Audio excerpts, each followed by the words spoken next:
Folks, Tony here. I'm doing a little bit of a comparison between the Manfrotto monopod, the 561 BHDV, which is a very elegant, nice monopod with these little folding feet on the bottom of it, kind of narrow. But I'm comparing it sort of to the Oben ACM-2400L, and this is about a half-price monopod. These will cost you a couple $100. I do have the fluid head option on this one. I have it kind of locked down right now. Let me loosen that up a little. But you'll see you can pan really well, or pan actually, like that. And it's panning from this little ball down here on the bottom. And of course you can go up and down with it. So this is much more better, I guess, action type monopod. More expensive, very nice, very smooth. Very narrow feet though, and I'm here to tell you this camera can fall over. I've tightened these down. There's little Allen wrench holes down here on the bottom, and you can tighten the ball up, the tension on the ball, so that's pretty stiff, and I've got mine set up pretty stiff, but still yet that can fall over, and I've caught my camera a couple times, kept it from hitting the ground, like a little bit of wind blow or something, just slightly bump against it. Little better base on this one here, on this Oben. And what I have here on top, this is an optional little ball joint here that you can have. You can loosen that up, and then you can, let me try to loosen a little so you can see you can tilt your camera one way or the other. And what I bought this for was to do, to put GoPro Hero3s on the top and shoot a wedding. So instead of putting a, like, my idea was to take the GoPro Hero3 with the mount on the bottom, the little tripod mount that you have to buy separate. Unfortunately, they don't give it to you. Screw it on top of this, and just have, instead of a big tripod up in the pulpit, I have just these monopods sticking up, kind of hiding behind flowers.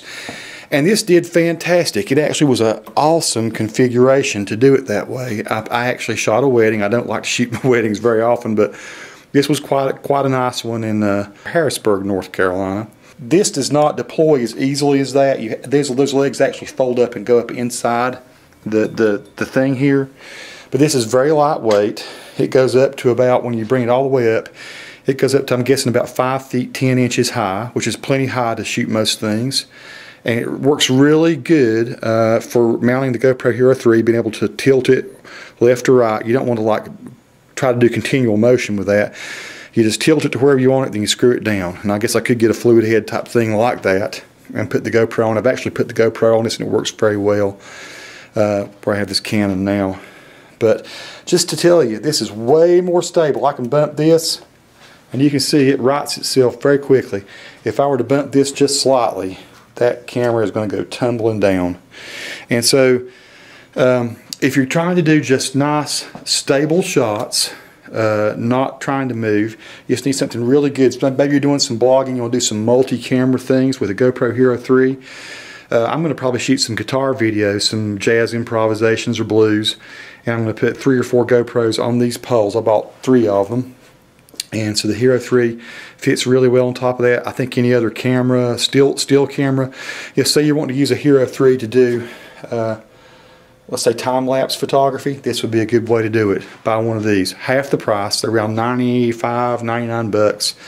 The little head up here on top was, I don't know, 6 or 7 bucks. You can find them on Amazon.com. Just look it up. They're both like almost 5-star rated pieces of gear. I love this. I think this is, if you're going to man this camera and use this monopod, this is the way to go. This is really great. If you're going to put one on a stand and walk away from it and you want to deploy real quickly and not take up much space, this is the way to go. Very stable.